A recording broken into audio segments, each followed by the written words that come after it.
नंदिनी, बहू, अरे अभी तक सो रही है क्या?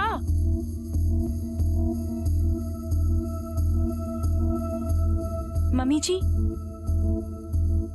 नींद तो खूब आती है तुझे।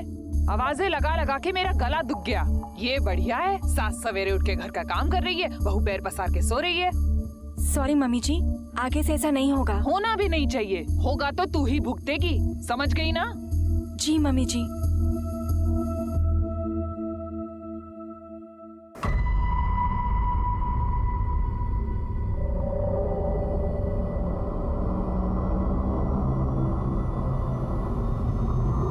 नितेश, हाँ, क्या हुआ? आप सोफे पे क्यों सोई थी? वो कल मैं अंदर आया तो तुम सो गई थी ना, तो तुम्हें पूछे बिना कैसे सो सकता था। नितेश, मैं आपकी बीवी हूँ, ये आपका हक बन, आप आके बगल में सो जाते। ठीक है, मैं फ्रेश होके आता हूँ। शादी के बाद के शुरुआती दिन नंदिनी के लिए कुछ खुशनुमा थे, लेकिन उसका भी प्रतिशत तय नहीं था, क्योंकि गंगा जहां उसे अपने गुस्से का शिकार बनाए रखती थी, वहीं नितेश उसका साथ देता था। सुख सिर्फ इतना ही था, क्योंकि हर दिन के बाद आने वाली रात नंदिनी के लिए एक दर्दनाक और शैतानी रात होती थी।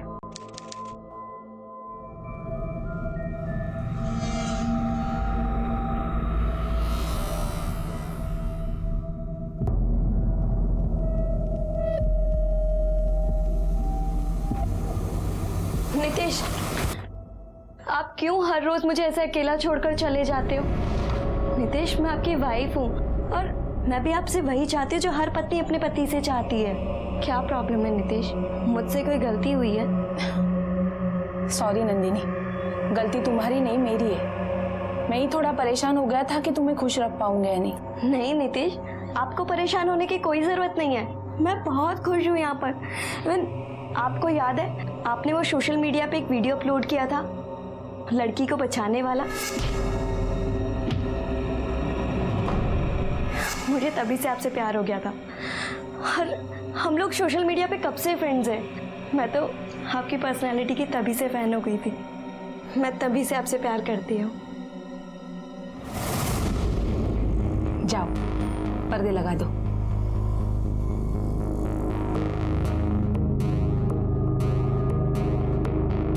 अरे पर्दा खुला क्यों रखा? पूरा बंद करना चाहिए था ना, और बिल्कुल रोशनी नहीं आनी चाहिए बाहर से। लेकिन इतने समय क्या होता है नितेश? मैंने बोला ना, बाहर से जरा से भी रोशनी नहीं आनी चाहिए।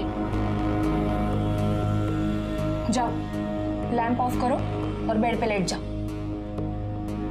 लेकिन लैंप क्यों ऑफ करना है? जितना बोला है उतना करो, लाइट ऑफ करो और लेट जाओ। एक काम करो, आप ट्यूबलाइट ऑफ कर दो, लैंप ऑन रहने दो। मैंने बोला ना।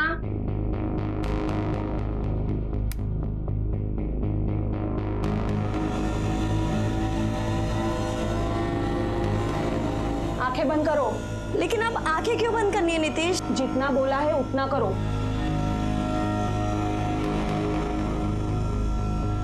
बोला ना आंखें बंद करो।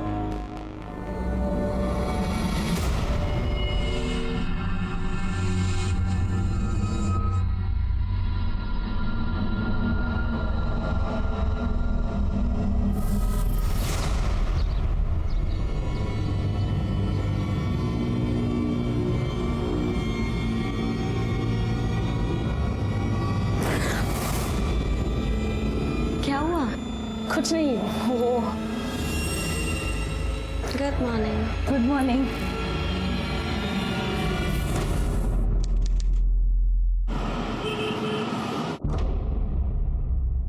काय रे, दारू पीने और रंगरलिया मनाने के अलावा तुझे किसी बात का होश है?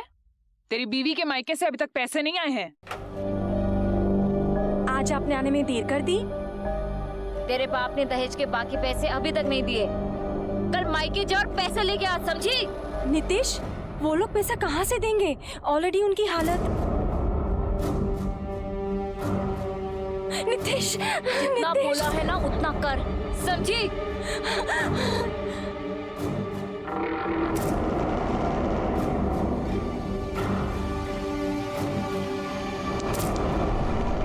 नंदिनी, हाँ, मेरे कपड़े देना जरा। एक मिनट।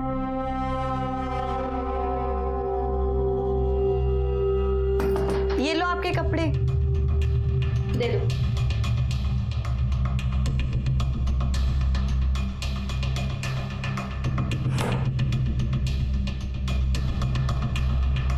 नितेश, एक बात पूछूं आपसे?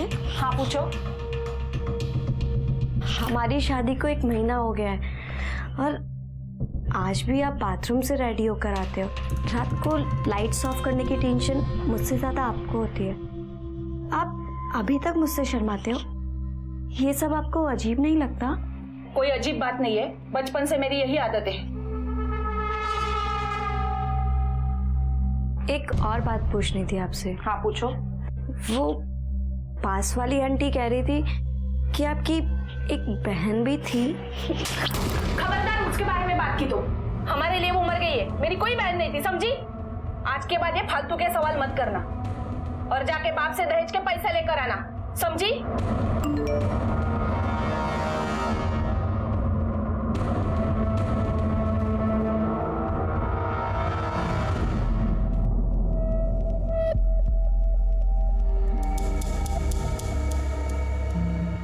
चल ठीक है, बाद में बात करता हूँ। Madam parcel. कितने टाइम की गारंटी है? क्या मैडम, आप भी बैंक को कमाल है, गारंटी कहाँ से देंगे?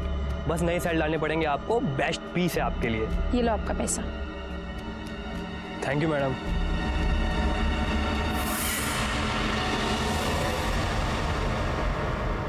अरे वो लोग इंसान है या जल्लाद? तू ही बता, कहाँ से दे पैसे? खुद को बेचकर लाए क्या आप पैसे? और देख नेट पे लड़का, अरे तेरी जिद के आगे घुटने टेक दिए हमने। जब तक हमारे मुंह से हाँ नहीं निकलती, नितेश अपनी जगह से हिलेगा तक नहीं। देखिए ऐसा मत कहिए, मेरी मजबूरी समझने की कोशिश कीजिए। अब मैं और पैसे कहाँ से लाऊं? बगैर दहेज के ये शादी नहीं हो पाएगी। ये आप कैसी बातें कर रही हैं? अभी फेरे हो जाने दीजिए, 1 महीने के अंदर मैं आपको दहेज की बाकी रकम दे दूंगा। तेरी बहन की शादी के लिए कहाँ से पैसे लाएंगे? और तेरे पापा का इलाज, उसके लिए कहाँ से आएंगे पैसे? हाँ,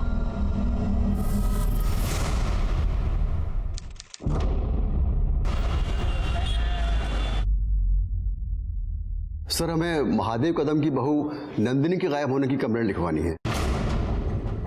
आप तो वही है ना जिन्होंने कुछ महीने पहले महादेव की बेटी की मिसिंग कंप्लेंट करवाई थी? आपको कैसे पता कि महादेव जी की बहू नंदिनी घर से गायब है? सर, उन्होंने उसे कुछ दिन पहले घर से बाहर निकाल दिया था। प्लीज नितेश, मुझे भी अपने साथ ले। Nitesh please, Nitesh please, Nitesh. Sir, उस दिन के बाद से उसे कभी किसी ने नहीं देखा। हो सकता है वो मायके गई हो या बीमार हो, इसलिए नहीं दिख रही होगी।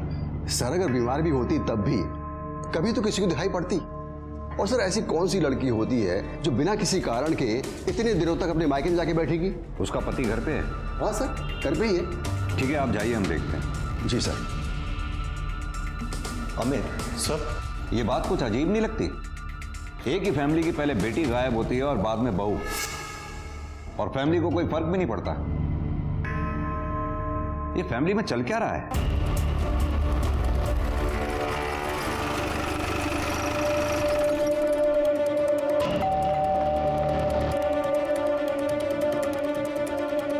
सर आप लोग? आपकी बहू नंदिनी से मिलना है हमें, बुलाइए उसे। सर वो तो मायके गई है, उसके पापा की तबीयत ठीक नहीं है ना, इसलिए काफी दिनों से वो वहीं है। उससे फोन पर तो बात हुई होगी आपकी, कुछ तो बताया होगा उसने कि कब आ रही हो। जी नहीं, जब से वो मायके गई है तब से कोई बात नहीं हो उससे। मतलब उसने नहीं बताया तो आपने पूछने की जरूरत नहीं समझी कि वो कब वापस आ रही है या क्यों नहीं आ रही है? सर बेचारी के पापा की तबीयत ठीक नहीं है, वो जाते जाते ये कहकर गई थी कि उनकी हालत में सुधार हो जाएगा, वापस आ जाएगी, इसलिए हम लोगों ने उसे परेशान करना ठीक नहीं समझा। ये नंदिनी का मायका कहाँ पर है? क्या? ये क्या कह रहे हैं आप? क्या नंदिनी अपने ससुराल में नहीं है? सर, नंदिनी यहाँ आई थी कुछ दिन पहले और वो उसी दिन वापस चली गई। लेकिन उसके ससुराल वालों ने कहा है कि वो यहाँ पे रहने के लिए आई थी। झूठ बोल रहे हैं सबके सब। शादी के बाद से उसके ससुराल वालों ने एक दिन के लिए भी उसे यहाँ रुकने नहीं दिया। वो लोग उसे दहेज के पैसों के लिए परेशान भी करते थे। उसने बताया था मुझे कि थक गई है वो उनका टॉर्चर झेल झेल कर। हे भगवान, पता नहीं मेरी बच्ची कहाँ होगी और किस हाल में होगी।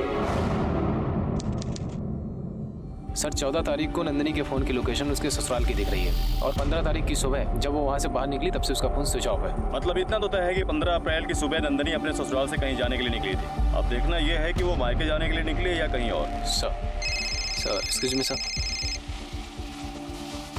हेलो, क्या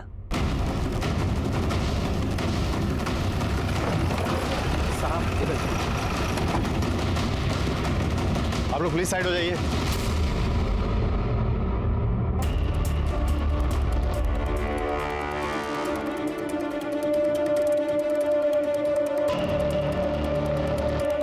सर ये तो नंदिनी है, नितेश की वाइफ।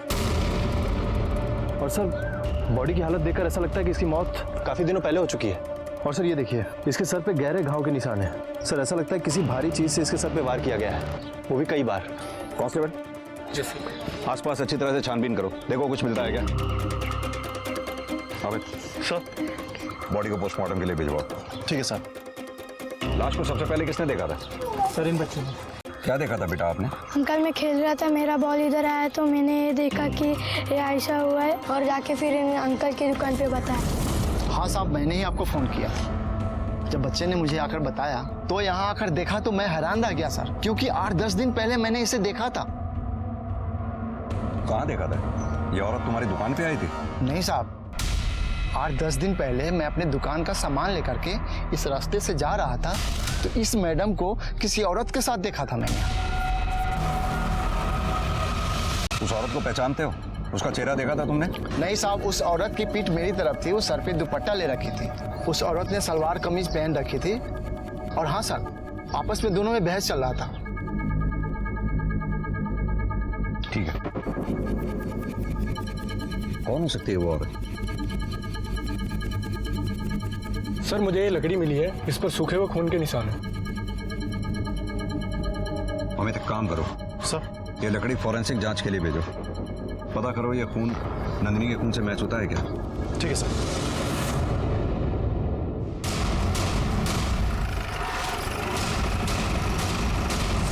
नंदिनी तुम्हारी बहन थी, कुछ तो उसने बताया होगा तुम्हें। उसकी लाइफ में क्या प्रॉब्लम थी, क्या चल रहा था? उसकी लाइफ की प्रॉब्लम था उसका पति। सिर्फ वो ऐसी हरकतें करता था कि मुझे विश्वास भी नहीं हुआ कि कोई आदमी ऐसा कैसे हो सकता है। मुझे नितेश समझ ही नहीं आ रहा है निशा, मैं पता नहीं कहाँ फंस गई हूँ। वो बाथरूम से भी पूरे रेडी होकर निकलते हैं। इतनी सी बात पे परेशान हो? इतनी सी बात नहीं है निशा, वो कभी मेरे सामने कपड़े नहीं बदलते। अचानक से मैं उनके सामने आ जाऊं तो वो हड़बड़ाहट से जाते हैं। मुझे लगता है कि आप ज्यादा सोच रही हो। ज्यादा सोच नहीं रही, ज्यादा हो रहा है मेरे साथ। तुझे पता है हमारे बीच वो पति पत्नी वाला रोमांस, प्यार, ऐसी कोई चीज नहीं।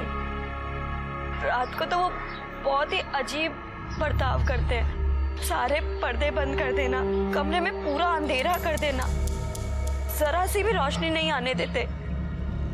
आज तक उन्होंने मुझे मेरी आंखें तक नहीं खोलने दी है। दीदी को समझ ही नहीं आ रहा था कि उनकी प्रॉब्लम क्या है। एक तो बार जब उसने उनसे बात करने की कोशिश की तो पहले तो उन्होंने टाल दिया और फिर हाथ सारे जवाब दे दूंगा तुझे।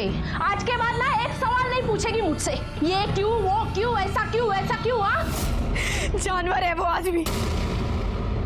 सर हो सकता है कि दहेज के लालच में नितेश ने नंदिनी का खून किया। और सर कहीं ऐसा तो नहीं कि उसको कोई फिजिकल प्रॉब्लम हो जिसकी वजह से वो हर काम छुप के करता हो? अमित, किसी आदमी को शराब की लत होना, पैसों का लालच होना, ये बात समझ में आती है, लेकिन ये बात समझ में नहीं आती कि ऐसी क्या फिजिकल प्रॉब्लम हो सकती है कि एक पति अपनी पत्नी से इस कदर बात छुपाता है कि उसके सामने कपड़े नहीं बदलता, कोई बात शेयर नहीं करता, जिसे रोशनी पसंद नहीं है, और जरा सी बात पूछने पर इतना वायलेंट हो जाता है। क्या प्रॉब्लम हो सकती है?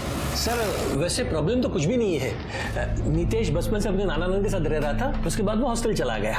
कभी इसके साथ ज्यादा वास्ता नहीं रहा। कभी कभी इसकी आदतों से हमें भी प्रॉब्लम होती है। सर ये थोड़ा शाय है, लेकिन शाय होना कोई गुनाह तो नहीं है ना सर? नहीं, बिल्कुल नहीं। आपका अपने बेटे नितेश से इतना तो वास्ता होगा कि उसका बर्थ सर्टिफिकेट होगा आपके पास? हाँ है ना सर। दिखाइए हमें। लेकिन मैंने वो कहीं रखा है, मैं अगली बार ढूंढ के रखूंगा। आप आएंगे तो अगली बार दिखा दूंगा। महादेव जी, बर्थ सर्टिफिकेट कोई ऐसी चीज नहीं है जो आपको ढूंढना पड़ेगा, और अगर ढूंढना भी पड़ेगा तो ढूंढिए, हमें अभी देखना है। जाओ मेरे अलमारी के ड्रॉर में देखो, वही कहीं रखा होगा, जाओ जाके ढूंढ के लेके आओ। सर आप बेकार में शक करें मेरे बेटे पे, ये तो बहुत ही शरीफ है, सड़क चलती लड़कियों की मदद भी करता है सर। ये तो बहुत अच्छी बात है, सड़क पर चलती लड़कियों की मदद करता है, और यही लड़का घर वापस आकर शराब के नशे में दहेज के लिए अपनी बीवी को बेल्ट से मारता है। सर ऐसा कुछ भी नहीं है सर हमने दहेज के लिए 1 रुपया भी नहीं मांगा था, जितना उन्होंने खुशी से दिया हमने ले लिया सर। सर ये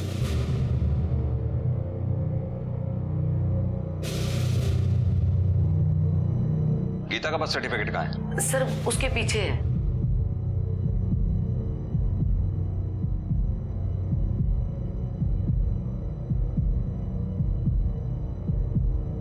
महादेव जी एक बात बताइए, नितेश अपने नाना नानी के यहाँ था या हॉस्टल में था?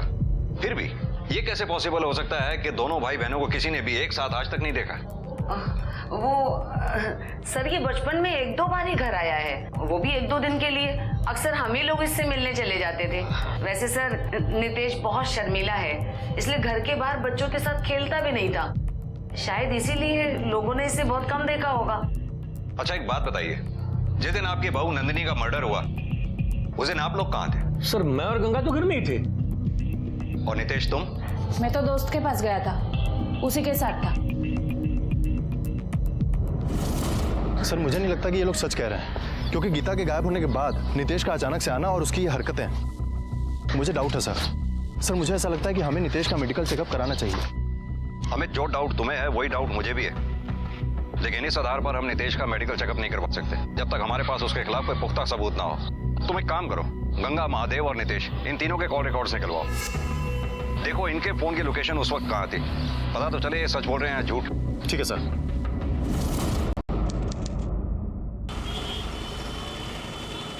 सर मोबाइल लोकेशन के मुताबिक गंगा और महादेव अपने घर पे ही थे, और इस दिन पूछताछ में भी यही पता चला है कि किसी ने भी उस दिन उनको घर से बाहर जाते हुए नहीं देखा।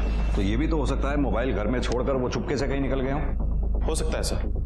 और सर नितेश सच कह रहा है, क्योंकि उसके दोस्त ने ये बात कंफर्म की है कि नितेश उस दिन उसके साथ उसके घर पे ही था। अपने दोस्त से झूठ भी बुलवाया जा सकता है, उसके दोस्त से अपने तरीके से पूछताछ करो। सर ये नंदिनी के फॉरेंसिक और पोस्टमार्टम रिपोर्ट। ठीक है समझा सर। पोस्टमार्टम रिपोर्ट के मुताबिक नंदिनी के सिर पर लकड़ी जैसी भारी चीज से वार किए गए। नंदिनी की मौत ज्यादा खून बहने की वजह से हुई। मौत का समय 15 अप्रैल सुबह 7 बजे से 9 बजे के बीच।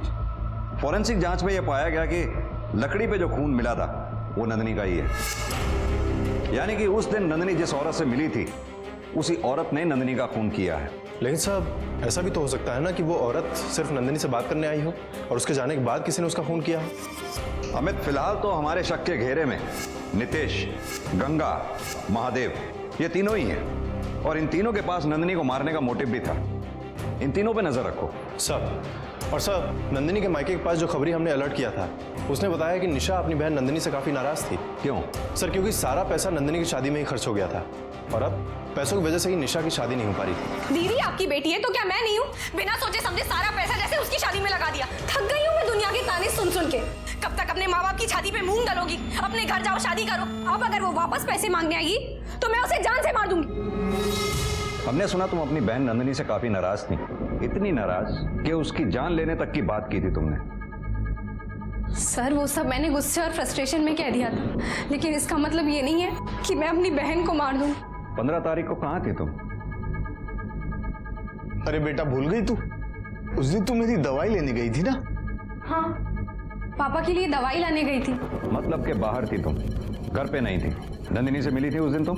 नहीं, और मैंने नहीं, उसके ससुराल वालों ने उसे मारा है।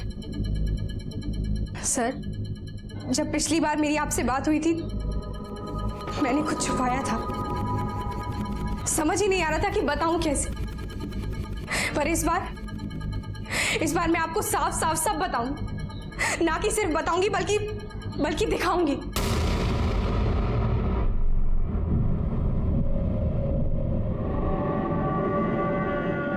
सर आप प्लीज मेरे साथ बाहर तक आइए।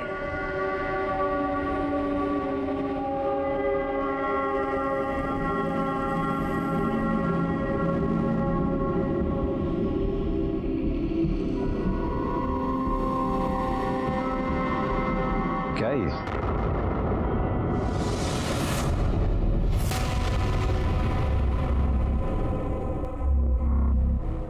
तुम्हारे पास कहाँ से आया?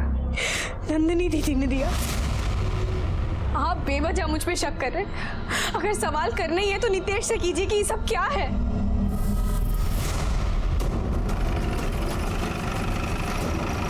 महादेव जी, ये आपके घर का सर्च वारंट।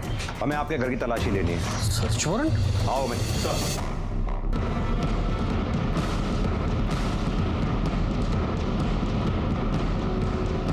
सर,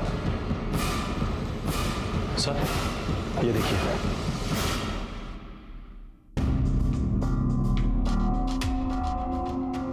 महादेव जी, नितेश अगर लड़का है तो उसे इन चीजों की क्या जरूरत पड़ती होगी? सर, ये टॉय नितेश का नहीं है। वो तो बहुत ही शरीफ लड़का है। लगता है उसके किसी दोस्त ने उसे दिया होगा। सर, ये आजकल के बच्चे क्या सोचते हैं, क्या करते हैं, कुछ पता नहीं चलता। सर, लेकिन हमें इसके बारे में कुछ पता नहीं था। अमित, सर, पता करो ये सेक्स टॉय खरीदा कहाँ से गया? सब नितेश ने वो टॉय कामसेवा नाम की साइट से खरीदा था। मैंने उसके बैंक रिकॉर्ड चेक किए हैं सर। सर, उसने ऑनलाइन पेमेंट किया था। और सर, उसने ये टॉय एक बार नहीं बल्कि 3 बार खरीदा है। और जिसने उसको डिलीवर किया था मैंने उसे बुलाया सर। सर, तुम्ही ने वो सेक्स टॉय डिलीवर किया था? जी साहब, ऑनलाइन डिलीवरी मैं ही देने जाता हूँ। ये वो लड़का? नहीं साहब, वो एक लड़की थी, लेकिन शक्ल एकदम इसकी तरह थी।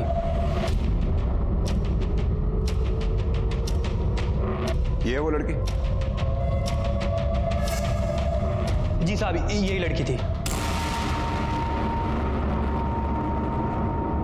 ठीक है, तुम जा सकते हो। सर, ये बात तो कंफर्म होती जा रही है कि नितेश लड़का नहीं बल्कि लड़की है। लेकिन उसका मेडिकल चेकअप कराने के लिए हमें सबूत चाहिए होगा। अमित, ये नितेश सोशल मीडिया पे बहुत एक्टिव है, काफी तारीफें बटोर रहा है। जरा देखो, क्या पता कुछ ऐसा मिले जिससे हमें भी उसकी तारीफ करने का मौका मिले। जब हो जाए तो मुझे बताना। सर, हमारे आईटी सेल ने नितेश के सोशल मीडिया अकाउंट से कुछ इन्फॉर्मेशन निकाली है। सर, नितेश का अफेयर किसी शकुंतला नाम की लड़की के साथ चल रहा था, लेकिन पिछले कुछ समय से इन दोनों के बीच में चैटिंग बंद है। ये शकुंतला का आईपी एड्रेस निकलवाओ, पता करो उसका इंटरनेट प्रोवाइडर कौन है, उसी से इसके एड्रेस का पता चल जाएगा। सर, पुलिस का शक लगभग यकीन में बदल चुका था। नितेश नहीं गीता है। लेकिन कार्रवाई करने के लिए और कानूनी प्रक्रिया को ध्यान में रखते हुए पुख्ता सबूतों की जरूरत थी। इन सभी उतार चढ़ाव और जद्दोजहद के बीच पुलिस को एक ऐसा सुराग मिला जो उनके होश उड़ा देने वाला था।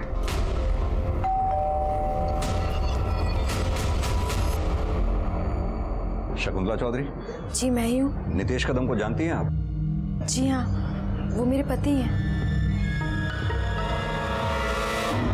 नितेश से आपकी शादी कब हुई? सर, 6 महीने पहले। फिर तो शादी का फोटो भी होगा आपके पास? जी। दिखाइए।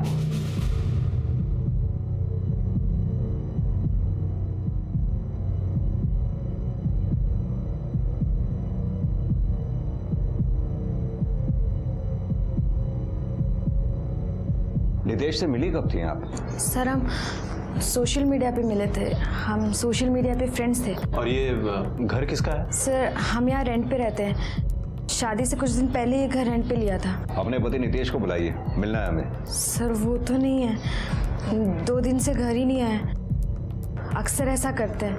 मुझे बहुत टेंशन होती है, पता नहीं कहाँ चले जाते हैं और बताते भी नहीं है। आपको पता है आपके पति नितेश कदम की शादी आपसे पहले किसी नंदिनी नाम की लड़की से भी हो चुकी है। जानती हैं आप नंदिनी के बारे में? मुझे पता होता तो मैं शादी क्यों करती। तो क्या आप वाकई नंदिनी के बारे में कुछ नहीं जानती? जी नहीं। अच्छा, ये बताइए आप 15 अप्रैल की रात को कहाँ थी? सर, आप इतने दिन पहले की बात पूछ रहे हैं, कैसे याद होगा? हाँ सर, याद आया। मैं नितेश के साथ ही थी। हम दोनों रजिस्टर ऑफिस गए थे मैरिज सर्टिफिकेट के लिए अप्लाई करने। लेकिन सर, नितेश ने तो कहा था कि वो अपने दोस्त के साथ था, और उसके इस बात को उसके दोस्त ने कंफर्म भी किया था। और जब इस बात को वेरीफाई करने के लिए हमारी टीम ने कांस्टेबल भेजा तो पता चला कि वो दोस्त उस दिन से लेकर आज तक गायब है। और सर, आज ये शकुंतला कहती है कि नितेश उसके साथ था। अमित सर, अगर नितेश उस दिन अपने दोस्त के साथ था तो फिर नंदिनी का खून किसने किया? कहीं ऐसा तो नहीं वो दोस्त ही झूठ बोल रहा है? उस दोस्त की स्टेटमेंट को वेरीफाई करो और ये नितेश और उसकी फैमिली सबको उठा लो, क्योंकि एक केस तो उनके खिलाफ बनता ही है। नितेश के शादीशुदा होते हुए भी उसकी दूसरी शादी में इन सबका शामिल होना। क्यों कराई थी उसकी शादी? पैसे के लिए? दहेज के लिए? ये फ्रॉड ही काफी है तुम लोगों को सजा दिलवाने के लिए। रही बात नंदिनी के कत्ल की, वो भी साबित हो जाएगा।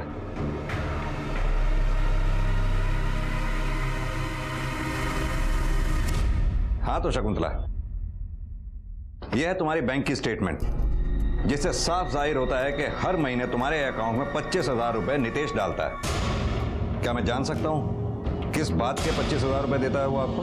सर नितेश कोई पराया थोड़ी है, पति है वो मेरे, बस महीने के खर्च के लिए पैसे देते हैं। अच्छा, तुम पति पत्नी हो तो नितेश के मोबाइल की लोकेशन ये बताती है कि पिछले 4 महीने से वो यहाँ आया ही नहीं है। उसके कॉल रिकॉर्ड्स ये बताते हैं कि पिछले 4 महीने से तुम्हारी और नितेश के बीच में कोई बातचीत ही नहीं हुई है। अब आगे की कहानी तुम मुझे खुद बताओगी या हम उगलवाएं? बोलो। सर वो मुझे अपना राज छुपाने के लिए और चुप रहने के लिए पैसे दे रहे हैं। कैसा राज? सर मुझे पता चल गया था कि वो लड़का नहीं है, लड़की है। नितेश तुम रेडी हो जाओ, मैं चाय बनाती हूँ।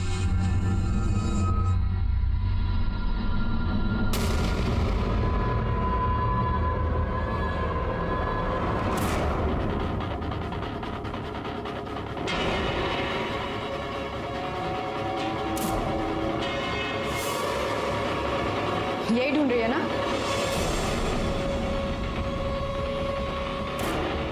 यही है ना तेरी असलियत? बर्बाद कर दिया तूने मुझे, धोखा किया है मेरे साथ, मेरा घर तक बिकवा दिया दहेज के लिए। अब तू देख मैं तेरा क्या हाल करती हूँ। सर मैंने उसे धमकी दी थी, डराया था, तो वो डर गई और माफी मांगने लगी कि तो मैंने उसे बोला कि मैं तब तक ही अपना मुंह बंद रखूंगी जब तक वो हर महीने मुझे 25,000 देती। बोल। दो सर, दो। यानी नंदिनी और शकुंतला। नंदिनी को दहेज के लिए टॉर्चर किया और शकुंतला बेचारी का घर तक बेच दिया। नहीं सर, हमने उसका घर नहीं बिकवाया, उसने खुद ही बेचा। नितेश जैसे गुणी लड़के आजकल कहाँ मिलते हैं सर? अच्छा पति पाने के लिए उसने बेचा होगा सर। सर उसने खुशी खुशी जितना दिया ना उतना ही हमने लिया, बस। अच्छा, अब ये भी बता दो तुम्हारे उसी गुणी नितेश की गुणी बहन गीता इस वक्त कहाँ है? सर बताया था ना, भाग गई है। भाग गई? गीता और नितेश एक ही हैं। हाँ, शकुंतला ने अपना मुंह खोल दिया है। उसने बता दिया है कि तुम लोग उसकी जुबान बंद रखने के लिए उसे 25,000 रुपए महीना दिया करते थे। और इस बात का भी चश्मदीद गवाह है हमारे पास कि नंदिनी को किसी औरत ने मारा था। अब तुम ही बताओ कौन है वो औरत, क्योंकि इस पूरे मामले में सिर्फ तुम ही एक औरत बची है। बोलो। नहीं बोलोगी? अमित। सर चल पर कहाँ लेके जा रहे हैं मुझे? अरे मैंने कुछ नहीं किया सर, सर मैंने कुछ नहीं किया, सर मैंने कुछ नहीं किया है। चल इन्हें छोड़ दो, इन्होंने कुछ नहीं किया। चुप कर। सर मैंने कुछ नहीं किया, मैंने कुछ नहीं किया सर। चल सच बोल, नंदिनी को किसने मारा? मैंने नहीं बोलेगा? मुझे नहीं मारा सर। सर मैंने नहीं मारा सर, सर मुझे नहीं मालूम। बताता हूँ सर, बताता हूँ। गंगा ने मारा है नंदिनी को, गंगा ने मारा उसे। उस दिन जब नंदिनी मायके से दहेज के पैसे लेकर नहीं आई तो मैंने गुस्से में उसे घर से बाहर निकाल दिया।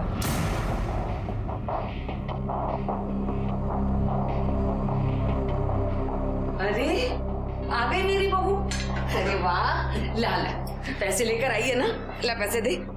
मम्मी जी मेरे पापा की तबीयत खराब है, उनका इलाज भी लोगों से पैसे लेकर के चल रहा है, उन पर बहुत कर्जा हो गया है। अच्छा, तेरे पापा पे बहुत कर्जा हो गया है?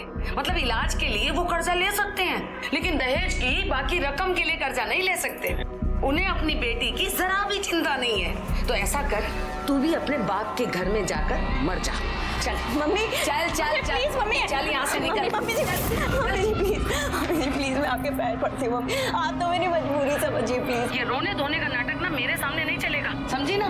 दहेज के पैसे लेकर आएगी तो इस घर में घुसने दूंगी, वरना पड़ी रहे अपने बाप का घर। चले यहाँ से। Mummy please, mummy please, mummy जी।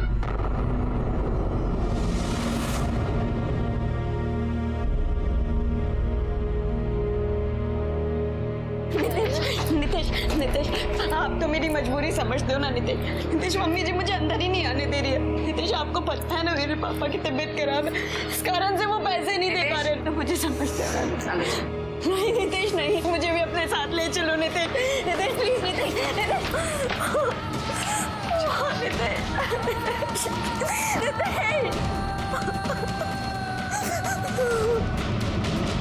लेकिन नितेश ने उसे आधी रात में घर के अंदर ले लिया। नंदिनी, नंदिनी,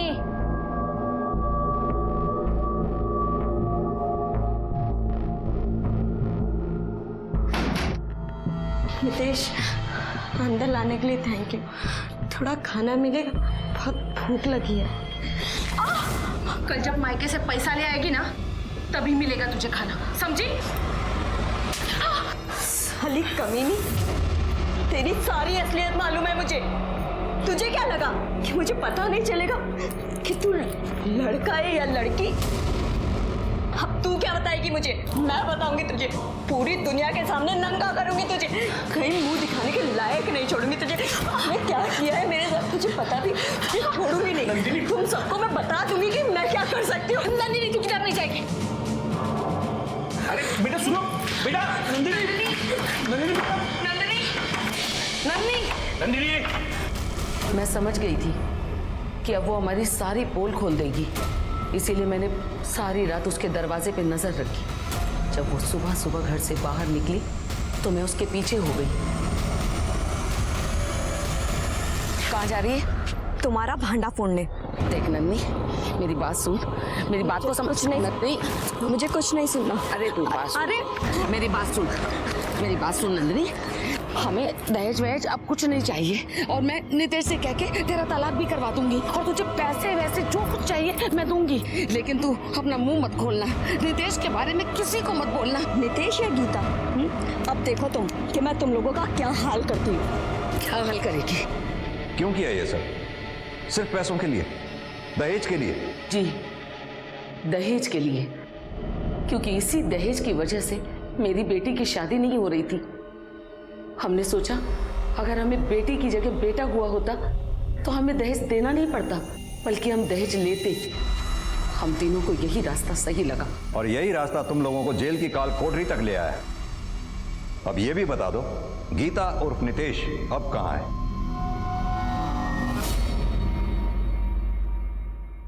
पुलिस ने गीता उर्फ नितेश को मोबाइल लोकेशन के जरिए ढूंढ निकाला और गिरफ्तार किया।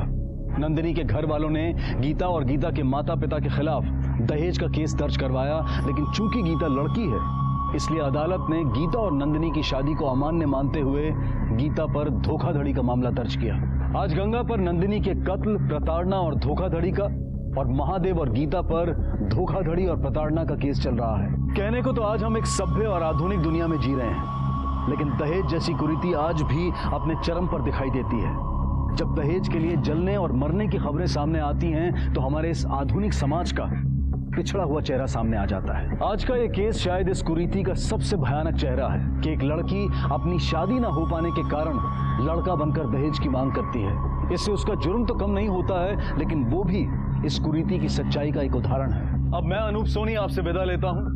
फिर मुलाकात होगी अगले एपिसोड में एक और चौंका देने वाले केस के साथ। तब तक अपना और अपने परिवार का ख्याल रखें और देखते रहें